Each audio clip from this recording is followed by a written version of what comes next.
bem? O canal Inteligente está no ar. Essa é a 9ª aula do nosso curso de redação. Quem perdeu todas as outras, os links estão aqui embaixo no nosso box de informações. A aula de hoje é sobre estratégias argumentativas. Existem várias. É sobre formas de argumentação e tipos de argumento. Eu sei que vocês têm dificuldade de desenvolver o texto, de colocar as ideias no papel, e eu tenho certeza que quando você sabe que tipo de informação você pode utilizar, tipo de informação, e como você pode colocar isso no papel, as formas como você pode colocar isso no papel, vai te ajudar muito. Então por isso que eu decidi incluir essa aula de forma separada no curso de redação. Eu vou mostrar para vocês os tipos de argumento, certo? Na sequência eu vou trazer para vocês as formas como vocês podem colocar esses argumentos no papel, e na sequência eu vou mostrar esses exemplos aplicados em redação nota 1000, que é bom a gente mostrar o negócio na prática, né? Certo? Então vamos lá, ó. Eu tô falando aqui de argumento, porque no Enem a gente tem um texto dissertativo argumentativo, então significa que eu tenho que dissertar através de argumentos, mostrar o meu ponto de vista trazendo argumentos, provando o que eu estou falando, e não apenas mostrar a minha opinião. É diferente um texto opinativo de um texto argumentativo, certo? Eu vou falar sobre isso num vídeo separado, mas aí é uma outra história, tá? Eu não quero só a sua opinião, eu quero a sua opinião e argumentos, tá? E aí o que eu posso utilizar como argumento, professora? Muita coisa. Ó, vamos começar com dados, tá? Tudo gira em torno de informação. Tudo que você vai utilizar, todos os argumentos, eu posso considerar como informação, ok? Então, eu posso utilizar dados, qualquer tipo de dado. E aí, eu posso considerar estatística, eu posso considerar números, proporções. Então, 50% da população, 75% da população, cerca de 20% da população. Tudo isso traz, é uma forma de você argumentar, mas é sempre importante você citar uma coisa chamada fonte, certo? Senão, meu filho, eu posso inventar o que eu quiser. Então, é importante, assim como você, quando cita, né, e essa é uma forma de você argumentar, a citação, quando você cita um filósofo, um sociólogo, um estudioso, um cientista, você tem que dizer quem ele é, se ele é filósofo, sociólogo, cientista, se ele é francês, se ele é americano, enfim, não é obrigatório, mas é importante você dizer fulano de tal, filósofo, sociólogo, para que eu saiba de quem você, está falando, tá certo? Certo? Então, a mesma coisa acontece quando você utiliza outro tipo de informação, certo? Então, estatística, qual é a fonte? Quem fez a pesquisa? De quem é esse dado? Do mapa da violência? Do IBGE? De quem? Do Congresso Nacional? De quem é? Você tem que me dizer quem é a sua fonte, tá bom? Certo. Citação é a mesma coisa. Eu quero trazer citação, uma frase, para agregar conteúdo ao meu texto, eu tenho que citar a minha fonte. Eu tenho que dizer quem foi que falou aquela frase, tá bom? Fatos sociais. Fatos sociais normalmente são notícias. Olá! Notícias. Eu encontro muitas notícias na redação, eu já vou dar a dica da vida aqui, que eu sei que vocês têm essa dificuldade. Professora, quando eu trago notícia, eu tenho que dizer a fonte da notícia? Calma lá, normalmente eu recebi uma redação essa semana que o aluno trouxe a pesquisa e ele disse, segundo pesquisa divulgada no G1, aí eu, oi? Quem fez a pesquisa não foi o G1. O G1 não é um instituto que faz pesquisas. O G1 é uma ferramenta de comunicação, é uma mídia, é um meio de comunicação. Então, ela só foi utilizada como meio daquela informação chegar até você. Mas não foi o G1 que fez a pesquisa, certo? Então, tá, é uma notícia? Não, você não vai colocar o G1 como fonte. Coloca que está sendo noticiado, coloca que está em evidência, porque os meios de comunicação estão noticiando, mas não diga G1, Rede Globo, Rede Record, não diga. Os meios de comunicação hoje estão estagnados, e os meios de comunicação hoje não tem tanta credibilidade quanto tinham antes. Prefira, de certa forma, você dizer que está sendo noticiado, que já é de conhecimento da população, do que dizer que o G1 ou que o R7, ou seja lá qual for o portal de notícia que você citou, colocou aquilo. Procure a fonte. Alguém falou aquilo. Quem foi? Alguém fez aquela pesquisa. Quem foi? Essa fonte que me interessa. Certo? Mas eu tô falando aqui de fatos sociais. Fatos sociais no geral que tenham acontecido. Um exemplo muito bom, o caso maus tratos contra os animais. Um fato social. O caso da onça Juma. Vocês lembram? A onça que foi utilizada lá para o desfile. Depois ela foi morta. Pesquisa lá isso. Isso é o quê? Um fato social que fala de casos de maus tratos e exploração. Porque usaram um animal lá para servir de exposição, né? Na hora do desfile. Depois mataram o animal porque X ou Y aconteceu? Como assim? Então, um fato social perfeito pra vocês, tá? E aí você não diz o G1, o R7, o Globo informou, não. Diga que foi noticiado, que as mídias, que os meios de comunicação mostraram. É muito melhor do que você citar fontes de informação como sites de notícias. Eu vou dizer que meu blog também é fonte de informação, certo? Atenção a isso. Fato histórico inquestionável. E aí você normalmente se situa no tempo. Eu tenho recebido muitas redações e muitas redações da Mil têm referências históricas, porque muitos dos problemas sociais, muitos, não todos, têm origem histórica. Então, fato histórico é sempre um tipo de argumento que você pode utilizar para enriquecer o seu texto, tá? Pesquisa, e aí resultado de pesquisa que nem sempre traz estatística e números. Resultado de pesquisa mostra um resultado. Por exemplo, o IBGE muitas vezes traz resultados, os números trazem um resultado. Então, esse resultado da pesquisa você pode utilizar na sua redação. Lei é outro que... Você usou a Constituição? Você conhece de fato a Constituição e a lei relacionada àquele assunto? Seja Estatuto do Deficiente, Estatuto do Idoso, da criança e do adolescente, enfim, citou lei, gente, argumento inquestionável também, tá bom? Porque, tipo, eles garantem os direitos. Então, quando há a falta, a omissão, então é um argumento que vem ali muito forte e muito bem embasado, sabe? Com a fonte, que não é aquele site ou blog doido lá na internet. E aí ele está muito bem embasado, então tem credibilidade a sua informação. Conhecimento geral, deixa eu apagar aqui para vocês entenderem melhor. Conhecimento geral é uma coisa que vocês esperem muito. E aí eu vou fazer um vídeo só sobre isso, prometo, no final do curso, mais pro final do curso, tá? Conhecimento geral, o que é que abrange, cara? Geografia. Numa aula minha de redação, ano passado, eu trouxe para essa geografia e pedi para ele falar sobre a questão dos lençóis freáticos, falta d'água, trananá. E a explicação dele, em termos geográficos, foi incrível. E eu disse, vocês anotaram? Foi perfeito, gente. Então, questões geográficas e até de outras disciplinas, qualquer outra área, química, física, biologia, que você puder trazer uma ideia que agregue para o seu texto, perfeito. Coloquei geografia só como exemplo, tá? Livros e filmes. Pega um fato que aconteceu... Óbvio. Pega um fato que aconteceu no filme. Pega um fato que aconteceu no livro. Aquela polêmica da aluna que plagiou a redação do outro professor, os parágrafos lá do professor, do aluno, do não sei de quem, do periquito, do papagaio. Enfim. Ela citou Brás Cubas, né? Vamos lá, pensar no argumento. O argumento foi Brás Cubas e o fato dele não ter tido filhos porque ele não queria perpetuar a questão do comportamento e da raça humana.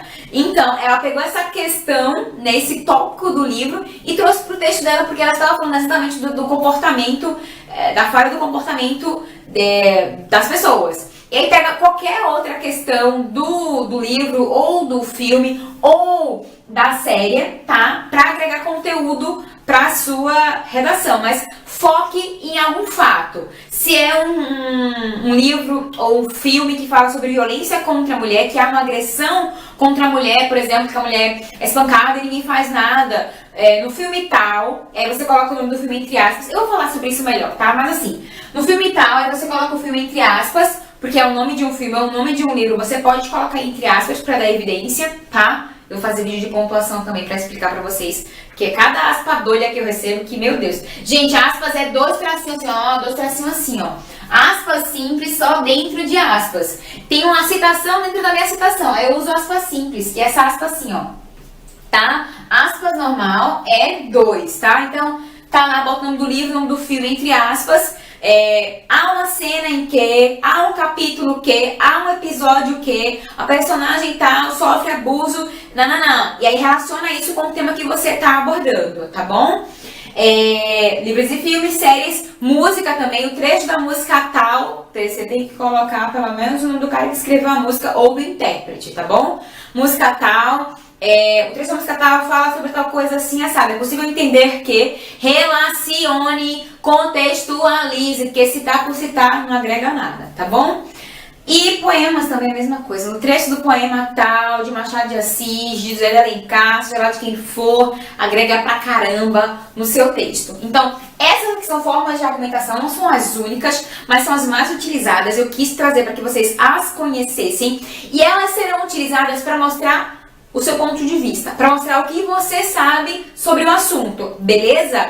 Esses daqui são os tipos de argumento. Agora eu vou mostrar as formas de argumentação. Continuando, agora nós vamos para as formas de desenvolvimento ou formas de argumentação, utilizando aqueles tipos que eu apresentei antes, certo? Existem várias formas de vocês fazerem isso. Eu vou mostrar aqui agora para facilitar a vida de vocês. O objetivo é mostrar como é que você pode colocar as suas ideias no papel. Organizar, certo? Vamos lá, ó.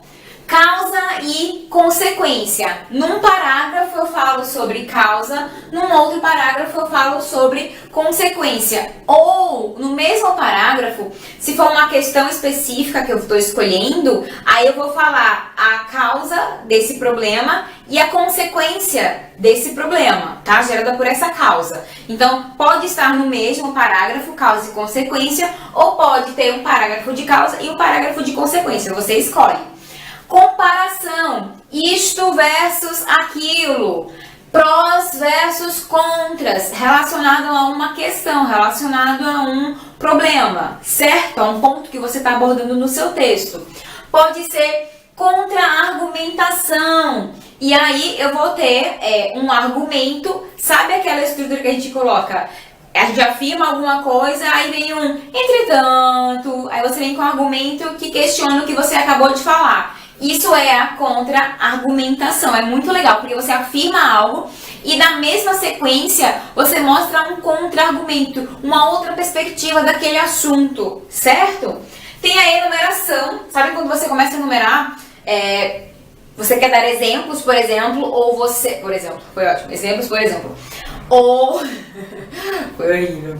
Ou você quer mostrar uma série de causas ou uma série de consequências, ou uma série de resultados, ou uma série de órgãos. Enfim, gente, você enumerou, enumeração, tá bom? E depois você reflete em cima disso. Contexto histórico, quando você faz uma alusão histórica, tá bom? Então, é um texto baseado, tem texto que é tudo baseado em contextos históricos. Todos os questionamentos, todos os tópicos que estão sendo abordados têm origem histórica e a pessoa que escreve, óbvio que é uma pessoa que entende muito de história, fala sobre isso, tá? Exposição é a simples possibilidade de você mostrar o que você está pensando, certo? E aí você só utiliza um dos argumentos que eu falei no iníciozinho do vídeo, tá? E aí, quando eu tô falando de exposição, eu foco pra cá, mas espera só um minutinho pra finalizar. Exemplificação, você explica uma causa, você explica uma consequência, você quer dar um exemplo, tá? Eu tô falando sobre maus tratos contra os animais. E aí eu falo o exemplo da onça Juma. Enfim, é um exemplo, tá bom? Vamos pra lá, exposição.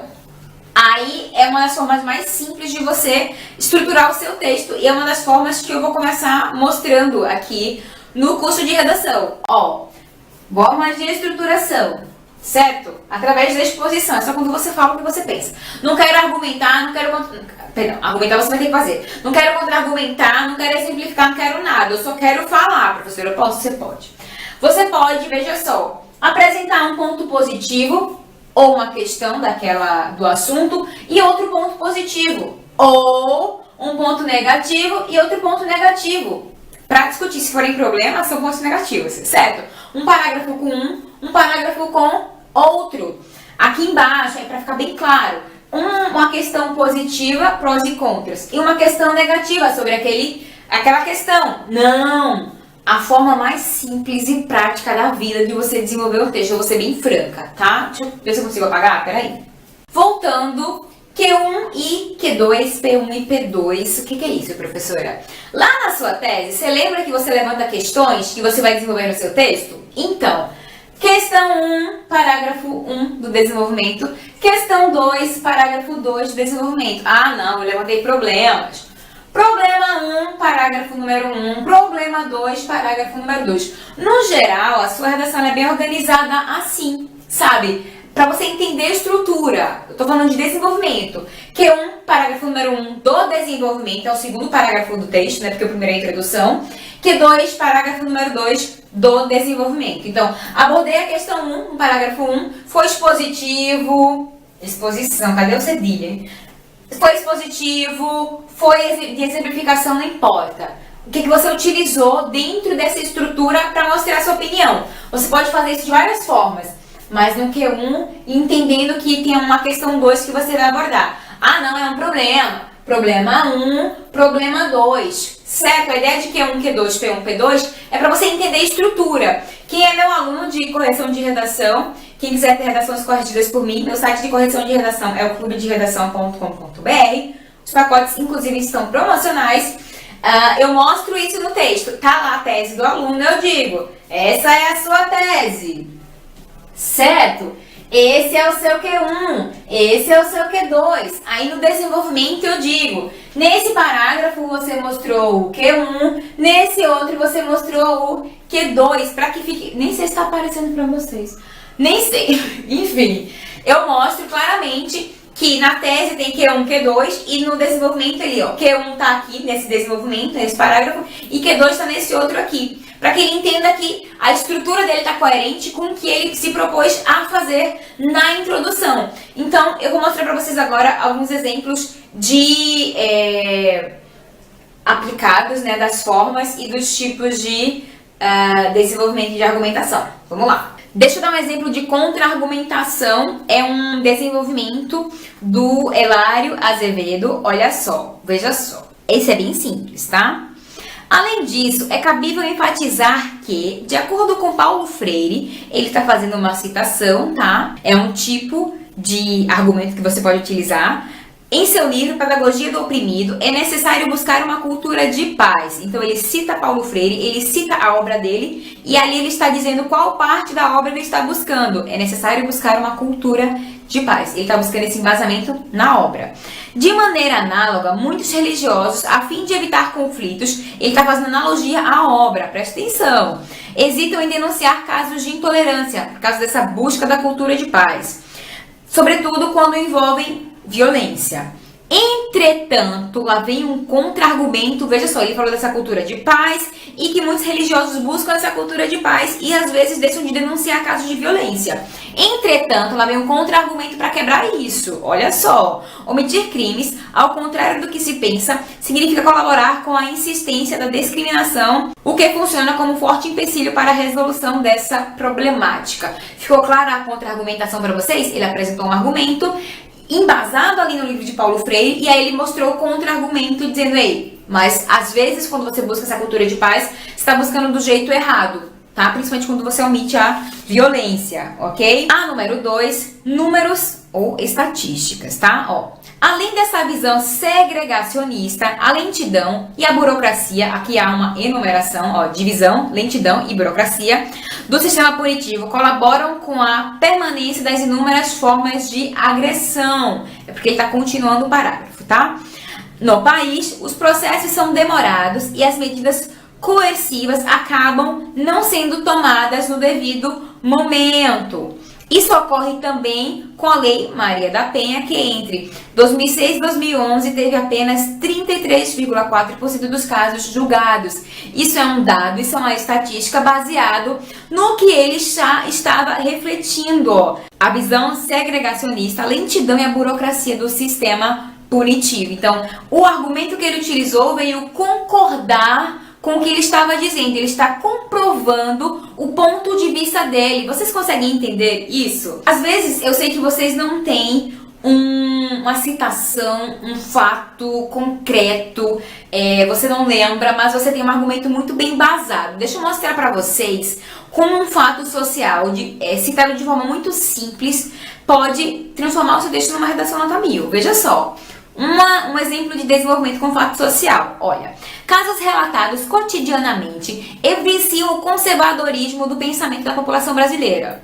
São constantes as notícias sobre o assédio sexual sofrido por mulheres em espaços públicos, como no metrô paulistano. Olha o fato social que ele está citando quando ele está falando da questão da violência contra a mulher, dos assédios que as mulheres sofrem todos os dias nos espaços públicos. Essas ações e a pequena reação a fim de acabar com o problema sofrido pela mulher demonstram a normalidade da postura machista da sociedade e a permissão velada de seu acontecimento. Esses constantes casos são frutos do pensamento machista que domina a sociedade e descende diretamente do paternalismo em que cresceu a nação. De certa forma, há um contexto histórico aí citado, quando ele fala, descende diretamente do paternalismo em que cresceu a nação. Então ele está falando de um crescimento, de uma evolução e, querendo ou não, de um contexto histórico. Mas o foco ele trouxe um fato social muito simples para falar da questão dos abusos sofridos pelas mulheres em espaços públicos, que foi o caso citado no metrô paulistano, que as mulheres eram abusadas. Voltando para cá, vocês conseguiram entender o posicionamento dos alunos, o desenvolvimento dos textos, o que eles utilizaram como argumento e ao mesmo tempo a opinião deles ali implícita. Vocês conseguiram perceber isso? É isso que eu quero que vocês percebam e consigam, quando forem produzir os textos de vocês, saberem, eu posso utilizar isso como argumento, eu posso argumentar, eu posso expor as minhas ideias desta forma. Então, o tipo e forma de argumentação aqui que eu trouxe tem esse objetivo. Você conhecer o leque, o tanto de informação que você pode utilizar para agregar conteúdo para o seu texto, tá bom? Essa é só mais uma aula do curso de redação, todas as outras estão aqui embaixo. Se você gostou desse vídeo, dá um like, se inscreve aqui no canal se ainda não é inscrito, compartilhe com seus amigos, deixa a professora feliz, quanto mais feliz, mais eu gravo, mais eu falo. E é isso, deixe seus comentários aqui embaixo acerca do conteúdo de hoje, se tem alguma dúvida, se tem alguma coisa que eu não citei aqui, que eu não falei aqui, mas que você acha que pode ser utilizado como argumento, pergunta aqui embaixo também. E é isso, gente, até a próxima aula.